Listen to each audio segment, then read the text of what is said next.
Welcome back, everybody, to the Wild Faith Podcast. My name is Evan Bungum. Tonight, I am joined with my co-host, Luke Timmons, and we have a fun and exciting episode for you. We are 1 week closer to bow season here in Minnesota and Wisconsin, and we're kicking off the end of summer. Luke, how are we doing tonight?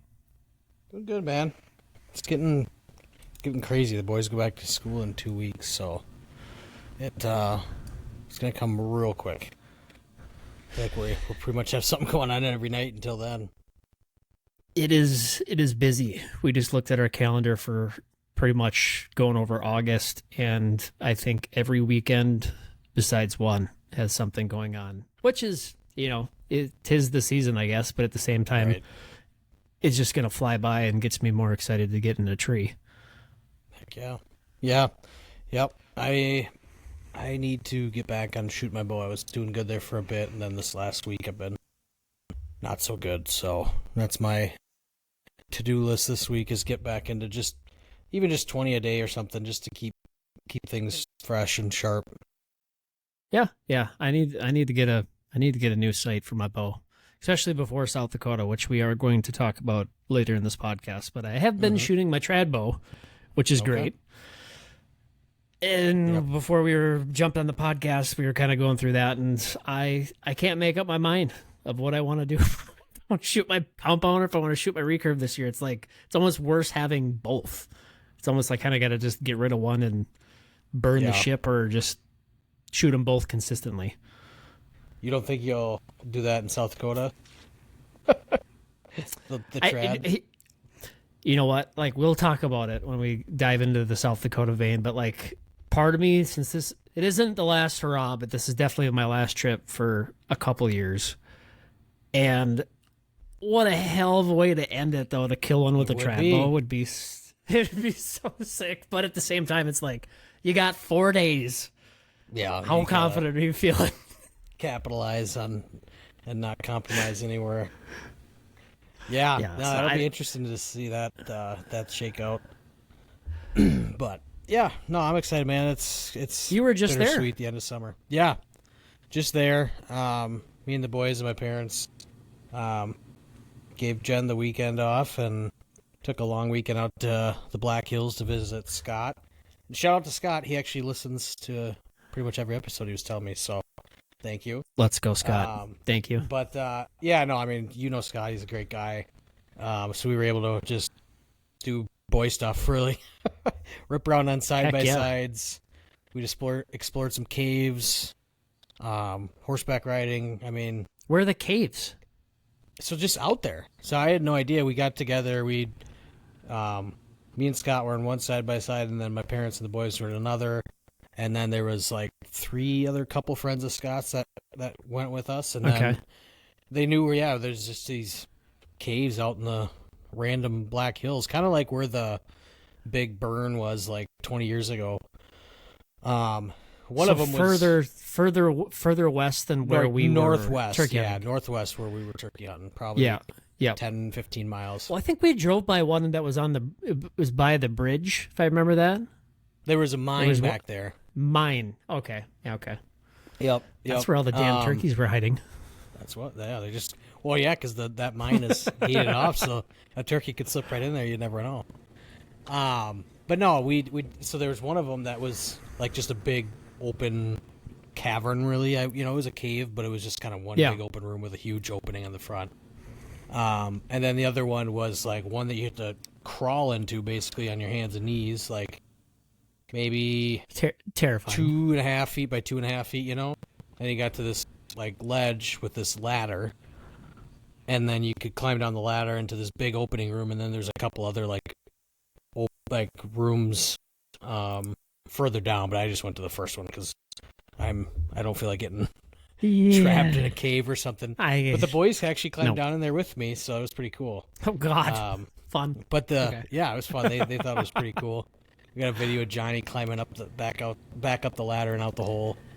But yeah, so just ripped around on the side. Was it like mystery caves, like where they have it all lit up and stuff in there? No. There's no lights or nothing. Flashlights.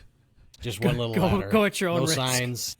Yeah, I mean, because it was out. It's out in the national forest So it's, there's no roads or there's just trails around to it. And like, quite honestly, Crazy. if the either of them really, you would have a hard time just finding or happening upon it, The bigger one, Yeah. you kind of have to drive up this huge steep trail, and then at the top, it kind of is just a turnaround. But then the cave you walk down a little bit is right there, big opening. I mean, so if you saw that, but the other one, I mean, if you could drive, meet the other side of the boat away from it and not even know it was there really.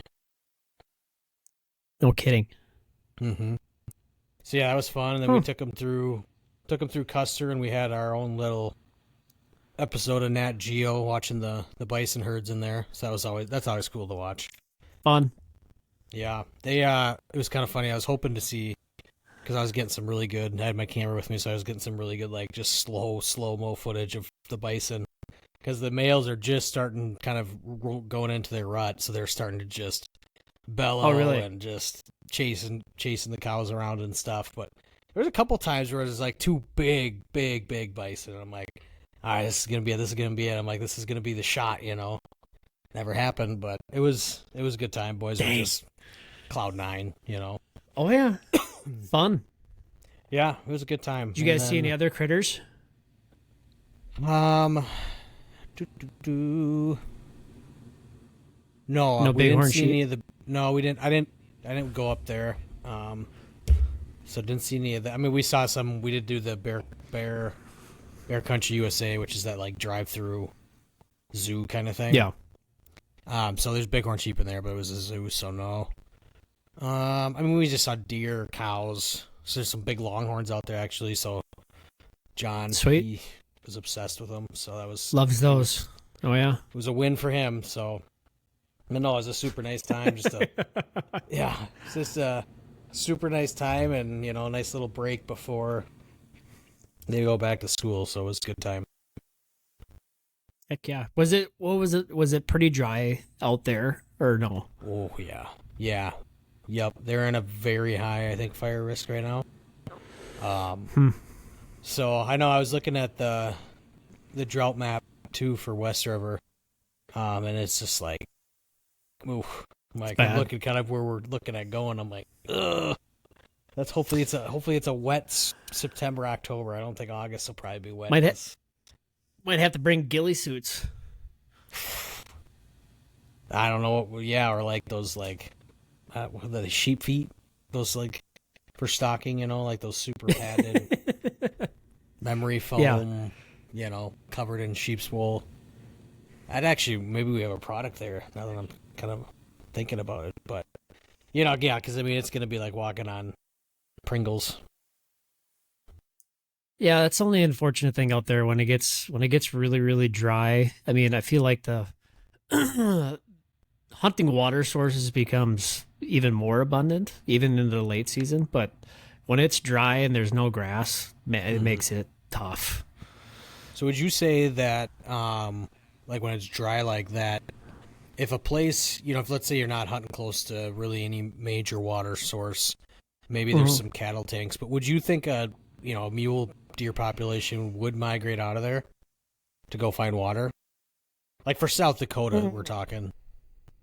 That'd be a great question for a biologist, in the area. I don't really know. I know winter time, they will migrate. Yep. Like from end of late season to like springtime, they'll make that move then. But during season, I don't know if they make that big of a jump. But I mean, deer do crazy things, man. I mean, if there's no water, they gotta have water. I would imagine that they probably would. I just don't know if it'd be a full population or if there's, separate springs that they have, or if there's, if we're talking the Missouri, they obviously have the Missouri right there. But that's a really good question. That'd be a good one for biologists. I almost wonder if they don't get some of their like water intake from like vegetation too. I'd imagine they get a decent. I mean, you think of whitetails around here in the Midwest. Right. I mean, like they're getting probably, I don't know, 60-70% of their water intake from all griefy lean matter. But the funny thing about out there is like once it gets to be I don't know, October. Most of that stuff dried up and is brown. So that's where I don't know, because the only leaf matter that I can think of is like when you get into, fingers and different coulees and stuff like that, when you've got those bushy trees or whatever they are. I mean, that's the only leaves that I can think of that are green outside of, cedars and pine trees, but they're not holding moisture like, like actual like native grass plants and weeds and stuff like that. Yeah. No, that's a good point too. I was thinking about it too. Like, South Dakota's got to be one of the more like sneakily like beautiful states too out there. Because like you just kind of think South Dakota just straight flat, but I think maybe half of East River is like that. But once you kind of hit west of, I would say, Mitchell, and we can get closer like Chamberlain and stuff like that. I mean, it's just crazy how the topography just boom, and then like you hit the Badlands, and that's a whole nother thing. Then you get into the Black Hills, and that's its own thing. It's just kind of how crazy different South Dakota can be. Not even just South Dakota. I mean, North Dakota. I mean, they're literally a spitting image of each other. Very true. Even Nebraska, parts of Nebraska. Yep. But yeah, once you get the hills in there, it's a different element. I mean, like that's the one hunt that I have yet to do, and I want to do, is like a true Badlands hunt, though. Like in the dunes, in just the rocky clay canyons that exist, where there is nothing, literally. Yeah, no, that'd be sick. I'm still reading that Teddy Roosevelt book, and he's now just gotten to his first buffalo hunt in North Dakota. And that's science fiction book, right? Completely, yeah. The alien, he's with a couple aliens, and no, it's like it was Is it getting pretty a little good? It was getting good. It was like it's very like granular detail, and so it was getting a little heavy, like with just some of his early politics when he was like majority leader in the New York House and stuff. But like then it was like all of a sudden it kind of throws you a bone. It's like, oh, and then he meets this like Colonel George or Colonel Gorange or something like that, and he's going to South Dakota or North Dakota. I'm like, oh, I know what he's going to do. This is about to get good. So it's getting pretty good. It kind of ebbs and flows like any book, but I like reading those really detailed history books. So it's right. I think about like, once again, shout out to Teddy for doing everything that he did for us sportsmen. But at the same point in time, to think of how wild it would have been to go hunting back then. I think about that so often. Like even on this last trip with the boys, I'm like, so here, going back to the cave story. So the cave that we were in was the legend of the cave is that a grizzly bear climbed inside, and you can apparently see claw marks on the cave walls, which I didn't know and didn't look for at the time. And at one point there was like the skeleton of one.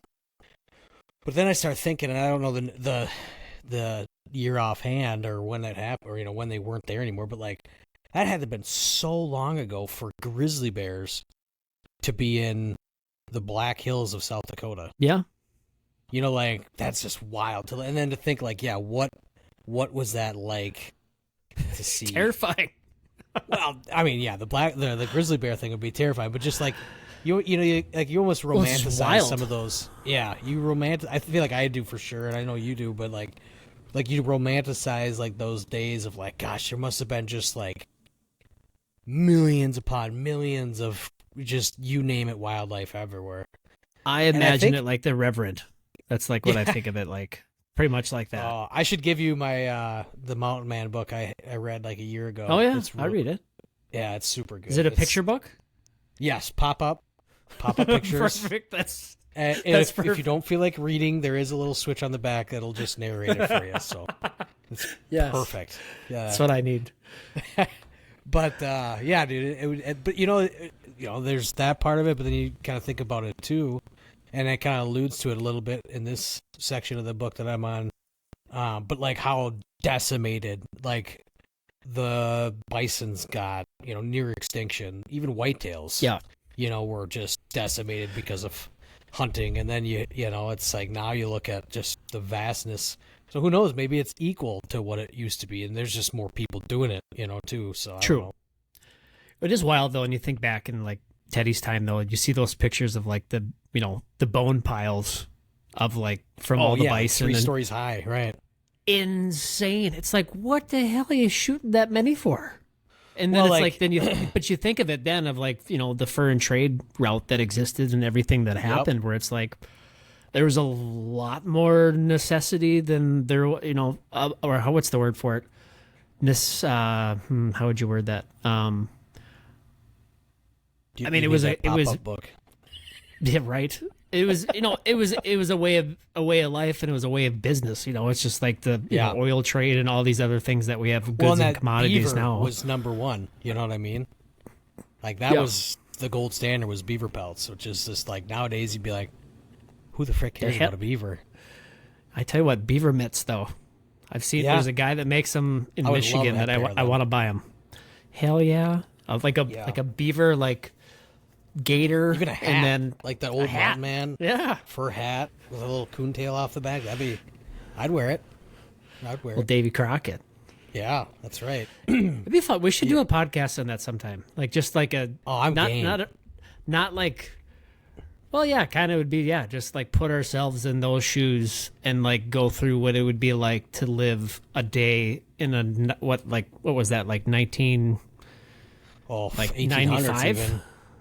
1995. I'm just kidding. I'm just joking. When you started saying 19, I'm like, ooh, it's gonna really depend on when he shoots here on a 19. No, it was like 18 what? 18 like early 1800s. Or no, late.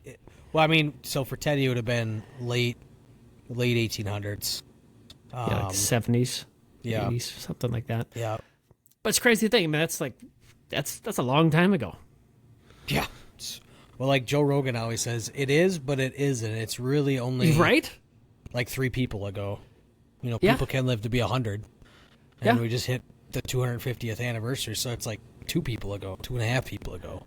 I think that it's an interesting thing, like you were saying earlier, like kind of like romanticizing about it a little bit, where it's like we from the biblical side of things, we talk about that. We're obviously like we go back as like, what would it be like with Noah, lived to be as old as he did, but obviously living in like the Middle East, of how I'm sure beautiful and wild as it was there, but then it's like I wonder what it was like back in did North America exist at that point in time? I don't know, but like, what was it like then? Insert area and year here. I mean, there's so many times. It would be crazy to go back with like a nice big someday Weatherby rifle and just become the most legendary hunter of all time in the 18. Then like nobody ever sees how he does this, but he's killing these deer from 400 plus yards away, 1,000 yards shot. And everyone's like, it's the it's just crazy though. People made shots like that though back in the day. Yeah, probably iron sight, which is wild. But yeah, even if you just brought back a pair of like $40 Walmart brand binoculars, it's probably like 100 times better than what existed back then. You know what I mean? Yeah. Like we look through a pair of old, just crappy $40 binos nowadays, and you're like, oh, how could anyone use these?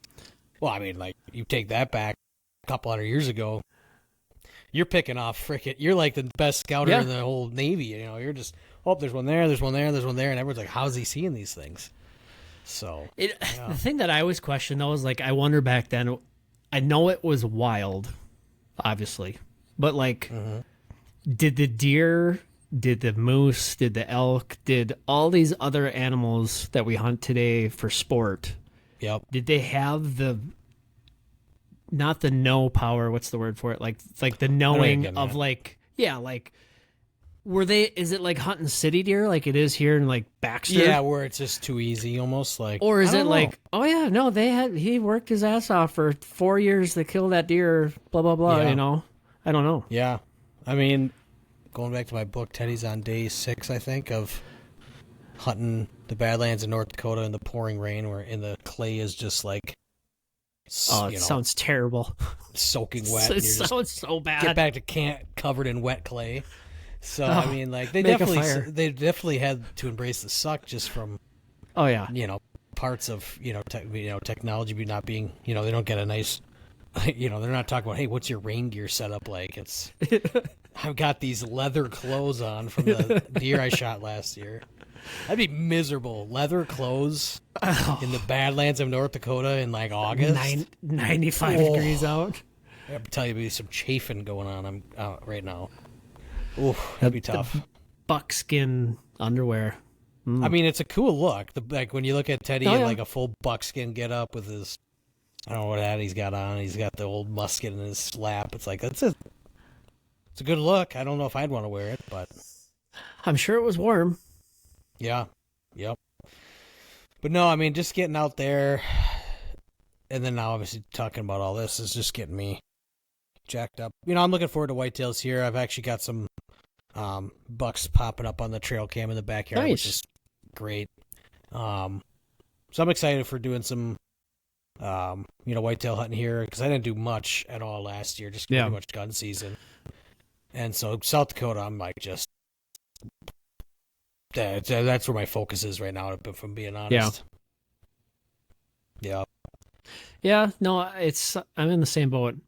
It's like I have a little bit more excitement, I guess, for bow hunting, just from a sheer standpoint of like, it's kind of what, I mean, everybody that listens kind of knows that's kind of what I live for. Is Luke, you've been gracious enough to watch me suffer trying to duck hunt.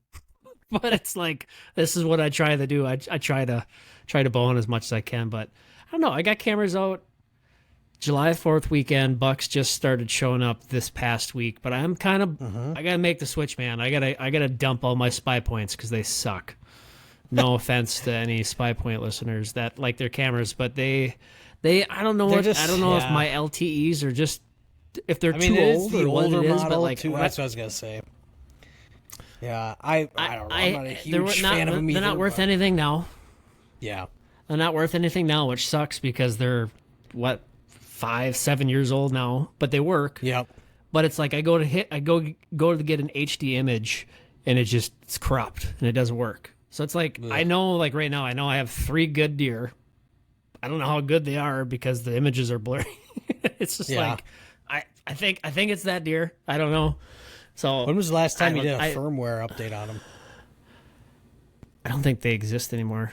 I looked this past spring when I put them out for turkey put it hunting. on the card? Yeah.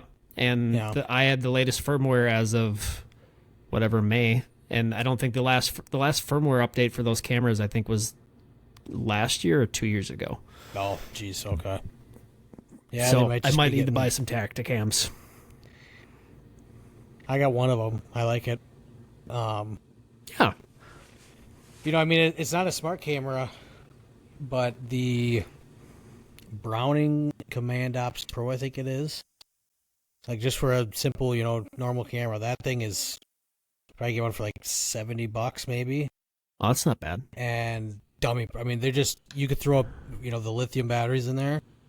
That's what we used to run at the old lease we had, and we would put lithiums out in July and maybe have to change a few out in like late October, early November, and then they were like good through March. Good for the rest of the season. Crazy. I mean, because there's obviously with the cell cameras, you have, it's using up a lot more battery, with all the satellite, communication back and forth. Yeah. But, you can get by with the old dummy way. I have to laugh though. So we put that one of the 100-gallon water tanks that we put in this year, and we have not filled it yet. It's been like a piece by piece like story because we finally got, thank you Rob, by the way, if you listen, we got a giant 350-gallon, whatever they are, old, I don't know, fertilizer Roundup ready, like those big giant totes you could fit in the back. I mean, it literally fits in the entire back of the truck bed. Perfect. And we modified it so you can run like a PVC pipe out of it to fill water tanks just a lot quicker with the truck with that. But we haven't filled this water tank yet. I've dug this water hole out twice. I mean, it is like a 6x5 crater that's 5 feet deep in the ground. And it's a pond. Every time. It's huge. But every time, well, that's to get it so it's, flush with the ground. But every time that I go back and fix it, Like this last time we talked about on the podcast, I had to dig it out, 2 feet of muck, got it back in there. Yeah. I went to go look at cameras again yesterday. Thing is like vertically standing up. So I don't know what the hell keeps happening. I'm like, I told Eric, I'm like, we just gotta fill the damn thing so it's weighed down so it doesn't keep flipping over. Or blow away somehow, apparently. Huh. No shit. That's crazy. Yeah. Yeah. I did spray. I'm just thinking food plots. I did spray my little backyard food plot right about a week or two before we left for South Dakota. So actually I should spray that probably one more time here and then be ready to plant. Get some seed in the ground. Yeah. Do you guys have rain in the forecast too? I think next weekend.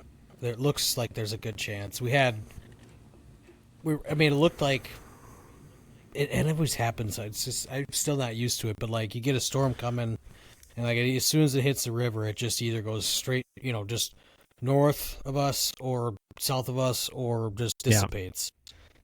So we desperately need rain, but I'll try and probably time out this. Good thing you could run the hose down there. Works out. That's also true.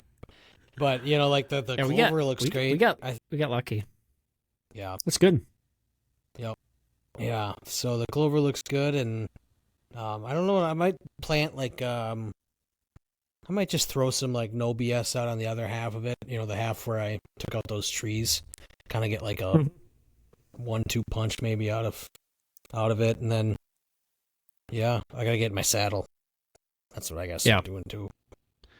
Well, it's a good news too. I mean, like you got, I look at it like our growing season's about equally the same for the farm, and really, I mean, for people listening to like I always try to shoot for the last weekend of July through the first 2 weeks of August. Wherever the rain falls, that's when I plant. Yep. Unless I don't have time. But I mean, you and Eric are a testament to it too, where it's like if push comes to shove and we have a drought year, which we've kind of had a little bit this year, of where it's like we're not getting rain until the end of August. Well, guess what? You can still be planting food plots at August 31st or September 10th if you want to. You're just going to have to change what you're planting. And, that's the cool thing about Domain. They have a lot of different awesome products that fill those gaps of like, they have Wingman, which is a great hybrid brassica that grows in, I think it's less than 30 days, start to finish. And then they have a lot of really good cereal grains, from oats to winter rye, the three-way blend that I'm planting this year. That's a quick grow. That'll grow as long as it's sunny out, and it could be October 25th if it's 90 degrees out and you just got rain. That stuff's gonna grow. Nice, which is sweet. Yeah, I would probably say they're one of those companies that if they don't have it, you probably don't need it. Yeah, you know what I mean. Like it's like they got. I feel like every year they add like 2 or 3 new things, and it's like, oh, sick. I would never even thought of that. So yeah, I mean, shout out to Riley and that whole crew, because they keep coming out with new good stuff. So that's the only thing that I didn't get a chance. Oh, it's been so fun. I mean, that's the only thing that I haven't got a chance to do yet this year. Is I still got, what do we have left? We have 3 acres, I think, left to get in. We have 2.5 done right now. But I got some fertilizer I got to get in the ground, and then I think we're pretty much ready to plant. We just need to get the time to plant and the rain. I think it's supposed to rain next Wednesday, I think it is. So this weekend we have my dad's memorial golf tournament that you're playing in, I'm playing in. So I'm going to try to get some work done this weekend and hopefully get maybe another acre or 2 acres planted if I get time, and then pray for rain. I don't know. We'll see. Eric, shout out to Eric. Eric got most of our kill plots done. I don't think he got any of the big ones done, but he got all the kill plots done, and it worked out good because I think they end up getting back to back, I think a 1-inch and a 2-inch rain day, so they got a lot of rain, which is nice.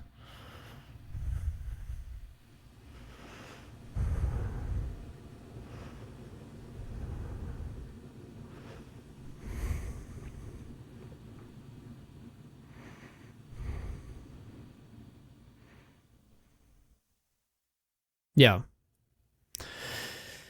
Yeah, I mean, like we transitioned a little bit this year to where, we this last year was our last year of like replanting. I think for 4 years there, we basically replanted everything every year. We never did any perennial mixes. And this year we went really, really heavy with like Comeback Kid and Hot Chick. And for most of our kill plots, which are most of all of them have really good sun cover with a little bit of shade, I guess. So like, the clover doesn't get burnt out. I'm going to do a mix of some oats with just for this go around in August here, I'm going to mix a little bit of oats in with most our kill plots just because I don't want that clover and chicory to die. And then I'll frost seed it again, either not frost seed, either I'll top dress it again this fall in like, I don't know, September or October, and then I'll probably frost seed it again in March is my goal. But my whole mission is like, I want to get all of our kill plots in perennial mixes so we don't have to do food plots again. And we can just mow them, maintain them, spray them if we have to with clethodim, and it's just one less thing to do because I don't know. Yeah. It's hard. It's hard to get 5 acres in. Oh yeah, it's hard. Yeah, if you had to pick one domain seed to use this year on everything, what would it be? Damn. I don't know. Our farm's weird because I want the deer to eat brassicas. I really do. And it's nothing against domain products and them because they're great. The deer love them in October. They'll eat all the green matter, but it's just how our area is laid out with, geography of the crops and stuff where it's like they just don't hit the tubers and stuff until January, February. Yeah. And maybe if it's a really cold winter, they'll hit them at the tail end of December, but by then it's too late. So I've transitioned a little bit out of brassicas and really gone in heavy on the radish, and their Illis blend's really good. But if I had to pick one, you can't beat the No BS one. That's a great one. But if I had to pick one, this is my second year of doing it now, and I'm probably gonna stick to it just because it's so easy to plant. It comes up. The deer love them all year round. I'm probably gonna have to go with the 3-way grains. That's a great one. Yep. It's dummy proof.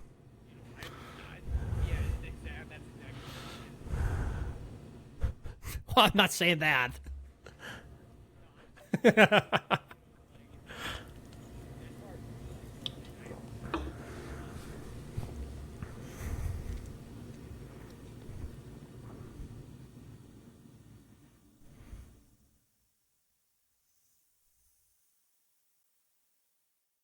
Yeah.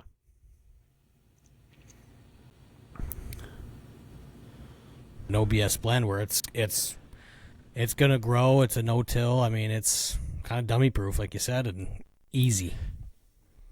The one thing I will say about that, though, I've planted that in about every soil type that you can think of outside of like red dirt, just because we don't have that anywhere around here. But I planted it in sand. I've planted it in not great like conditioned soil. I've planted it in really good black gold type soil, and it is done well in every environment that I put it in. Shade, sun, you name it. Because the cool thing about that blend too, I mean, it has a great variety in it. It has everything that deer is going to want from early season to late season. Does it tick all the boxes? Like when I put a entire, if it's the one food plot that if you only had to pick one, is kind of what you just said, that's the one. Because it has everything that you want in it. So you're changing your pick, huh? I'm not changing my pick. I'm sticking with 3-way grains. I like that one. I just look at it like our deer herd is, they're spoiled. That's the only way I can say it. Like they're big like fat corn deer. Big fat corn deer. I mean, like mother load. That's another great one too. But like that one just usually it's gone. I mean, that's the crappy thing about that one. Like I'm gonna plant an acre and a half of mother load down by the deer shack again this year, and that historically has this when the stars align and we get beans out in the food plot or out in the neighboring egg field there, and we usually when we do that combination of mother load, you get the buckwheat, you got peas, you got beans. There's something else, and I think there's a little bit of clover in there too. I can't remember, and it's awesome, but it gets wiped out by end of October. That's the only bad thing. Yeah, you gotta capitalize. You gotta strike while the iron's hot on that one. Yeah. No, I mean, it's just, we're almost there. We're getting almost a month away, which is wild, and then everything else falls into place. But I did want to touch on one thing, just a little PSA, I suppose, on the whole prairie pothole region potentially getting drained. Yeah. So, you could go to Ducks Unlimited. I think Field and Stream's got a thing I'm pulled up this morning to just read about it. And you can go in there and sign a petition to, basically oppose, this potential rule change that could, drain. I mean, really, that's like the duck factory of the entire North America, because, I mean, everything from, that's the Dakotas, Minnesota, Montana, way up into Canada, obviously. And so, like, what they're looking at doing, I just had it pulled up here, so I want to make sure I'm reading the right piece here. But what they're looking at doing is the easements prevent, like the easement off of, wetland area is, let's say, whatever feet, and you can't do anything really within that easement. And so what they're looking to do is make that smaller. And so, like, the use of drain tiles would be a lot closer to the wetland area, and that would, depends on what you read, and obviously, everyone's got an opinion, but, like, there's estimates out there of, like, 20 to 50% reduction in, like, the just overall duck breeding capacity. And it's like, you start, I would say ducks are doing well, but, like, you looked at, I think Ducks Unlimited too, just had their annual, like, duck report survey, and more ducks than not on there, I think, were in a negative decline. And you throw something like this at it, it's like, what are we doing? Well, it's one of those things, I think, too, where it's like if you give them an inch, they take a mile type of deal, where it just opens up the door to more opportunities down the road where they just kind of and this is, once again, this is nothing picking on farmers. We love farmers, but at the same point in time, too, like, look at the pheasants here in Minnesota. Look at all the ditches. Look at all the fence lines. Look at all the habitat that's got taken away. Yeah, and that's the thing, is conservation works, and it's not some, big red versus blue argument. It's that, like, when we had Aaron on way back, it's like, it's purple. Like, both sides should agree that this is not good. Just like that huge public land sell-off a year ago with Mike Lee from Utah. It's like, those are the things that I really need this. Not that I want them to happen more, because I don't want any of them to happen, specific to, like, concept like what we're talking about here. But we need some more stuff like that to, you unite this country on just a higher level, because, right now it's like, you can't. You tell someone, Trump actually said something good yesterday, and it's like, you would have thought you called their mother the worst thing on her, that you could think of, and it's like, come on, like, that, I voted, I'll be honest, look, I voted for the guy 3 times. I'd vote for him again those same 3 times, but at the end of the day, it's like, I'm not liking what's going on with this, so, it's kind of, it's purple, you know what I mean? Yeah. Every party does some sort of level of good things. You just want them all to do less bad, and this is bad, you know what I mean? And that's, at the end of the day, in my opinion, it's going back, like, what the hell are we doing here, guys? Like, this just doesn't make sense. Like, does that extra whatever feet easement for your drain tile really get you that much? Same with the ditches, same with, you know what I mean? So it's, well, I think it's tough. The one big thing, though, too, and Aaron hit on this, which was really good when we talked about it back when we got to have him on again, but, like, when we were going through talking about stuff, was the hard thing is, like you're saying, it, like, just got to be kind of purple in the middle, which is true. But, like, with it, though, too, where I think of everything that's kind of going on in the political environment and stuff like that, and then you think of, like, where we're at as hunters, fishermen, outdoorsmen, whatever it is. It's like the number of who we actually are is so much smaller than what people think. Oh, like, right. And I will give credit where credit is due. Where, like, especially, like, when the buy off was going on for the When was that? Was that last year or is that 2 years ago? It was last year. It was last summer. Last year. Where everybody jumped together and we were one as a voice, and that obviously didn't happen. But where it's like we have to stay united from a front of like us. Like there's no point in like us sportsmen bickering back and forth with each other too, because it's like we have a footprint, but we're not that big. And it's we have to be, if we're not aligned together, that's when shit's going to go backwards, and it's not going to be for us. So that's where it's like, and if you don't think that your vote counts or your voice doesn't matter, it does. So speak up and, do your best due diligence to reach out to whoever you need to, or do whatever you need to make sure this does not happen. Yeah. Yeah. I mean, go. I know we threw it on our story today for a link, but just, the link, or just go to Ducks Unlimited, and you can just very easily fill out a form. It'll take you 20 seconds just to, voice your objection to it. But you're right, man. I mean, it looks, it's, because, if you're not united on the same front of, we need to, protect the wetlands, we need to just across the board conservation, whether it's deer, ducks, whatever. If you hunters and just outdoorsmen and women aren't united, it's very easy to, enact whatever law you have, because like you said, it is a smaller cohort of the nation, and it's scary, because it's like, that's one truth. The other truth too is like, even, if let's say this is allowed to happen, these closer easements within, these wetland areas for drain tiles, you let it go for we'll let it go and we'll assess every, 3 years.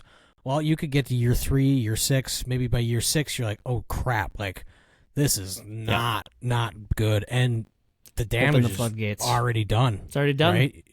Like, it's gonna take decades for that. You know what I mean? So that's the scary part too. Is like, one thing like this could have a detrimental effect, and that affects the future of hunting. Really, you know what I mean? Because if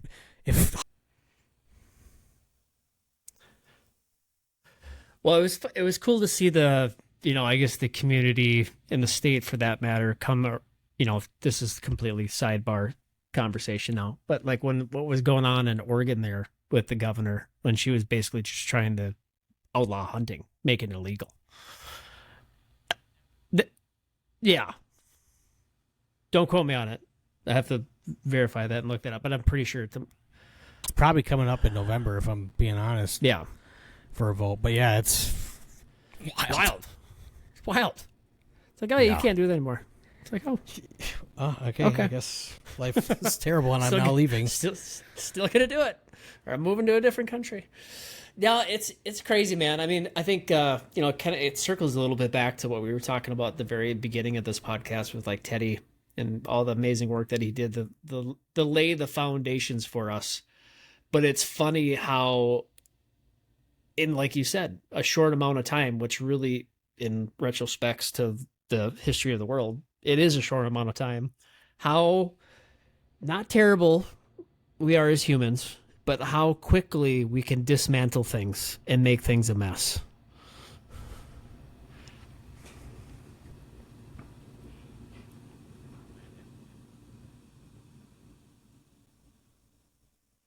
I feel like the country right now is like a 12-year-old who's never, like, been disciplined, in a sense. Like, yeah, it's like you can't, it's like, can we just not, with just across the board with stuff? It's like, no, can we just stop going down drastic left and drastic right? Like, there's definitely an area in here. Can you just knock it off and just listen to me? Not me, because I know nothing, but I know what you're saying. Can we just not, Yeah. Even 6 and 4-year-olds sometimes are like that. You're just looking at them, you're like, what are you doing? Knock it off. Yeah. It is funny, but no, it is definitely something that is important. So if you have 10 minutes, go fill it out. Yeah. Not 10 minutes, 30 seconds. 30 seconds. Quick and easy. Some people, you got to log into a computer, you got to put your password in. Okay. I mean, I remember my first time logging into dial-up. Oh, yeah. Oh.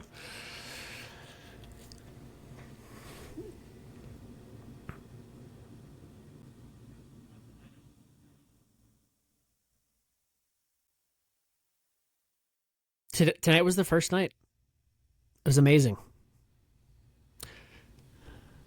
I, I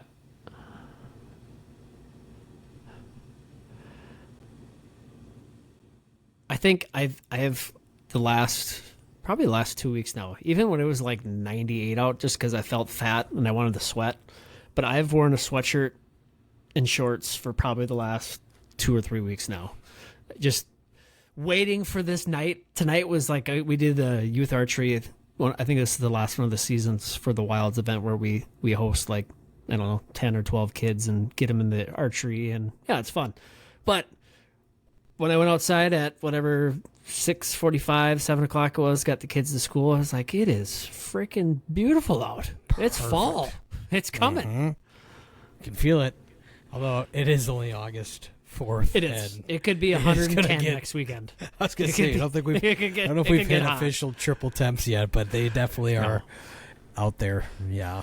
They're as long as I was when we were some of the quick tangent here on weather, but with the old guys were talking about, weather and stuff and like historical stuff, and they were talking, and maybe this is only Black Hills specific, but maybe not.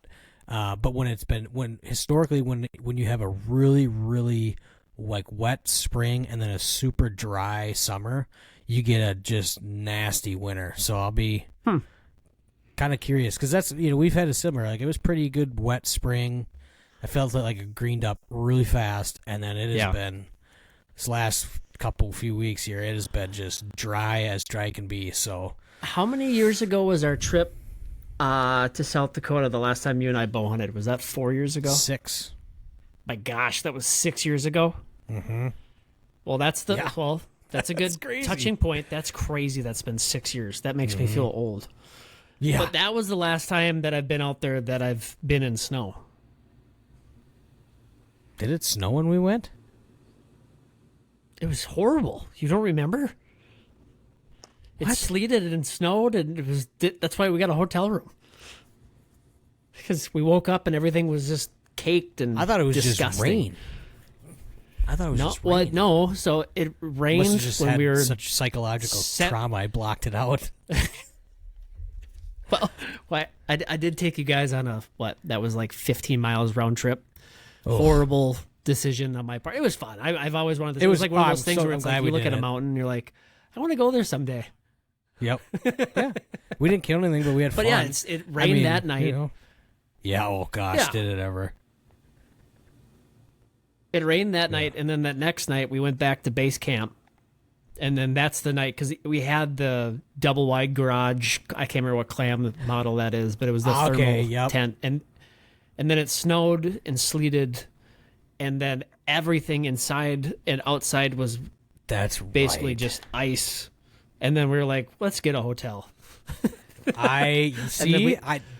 Traumatic brains. Crazy. I mean, it was. Yeah. I vividly remember that. It's all coming back, because I remember we had that clamshell, and we're like, gosh, this is perfect. It's nice and toasty in here.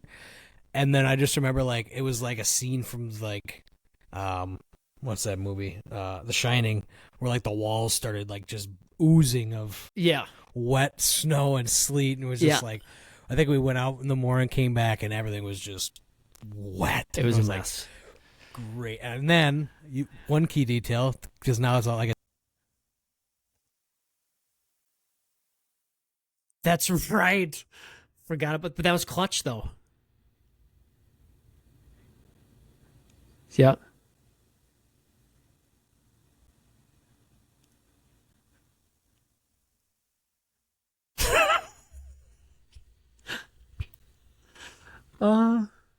Might get shot.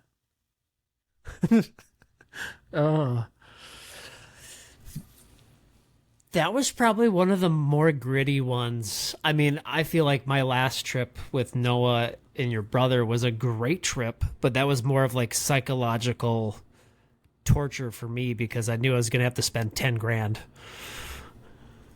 That was bad. This is fun.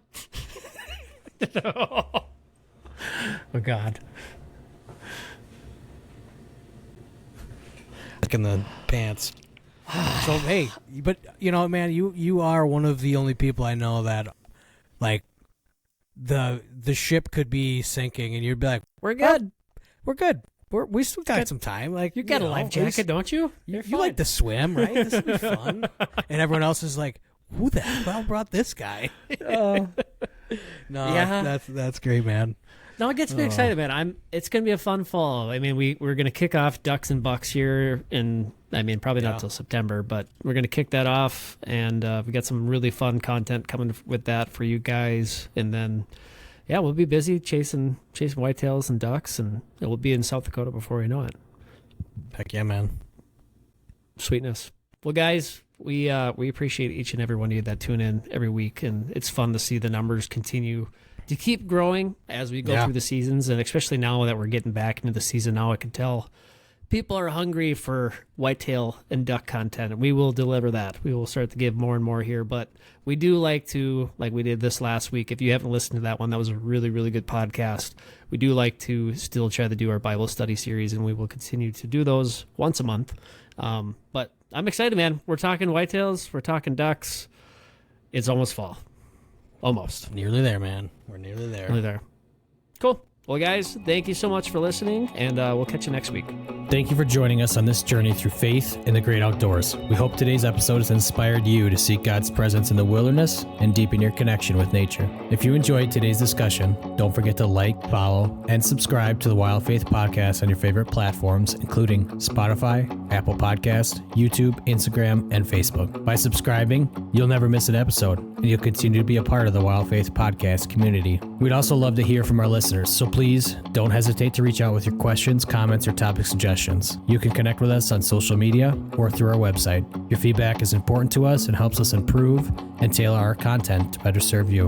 And always remember, the great outdoors isn't just a playground for hunting and fishing. It's a sanctuary for finding solace and spiritual renewal. As you gear up for that next adventure, I pray you find God's presence in the crackling of a campfire, the thrill of reeling in your catch, or the quiet solitude found in nature. Until next time, thank you for listening to the Wild Faith Podcast. Take care, and God bless. I need a Holy Ghost awakening.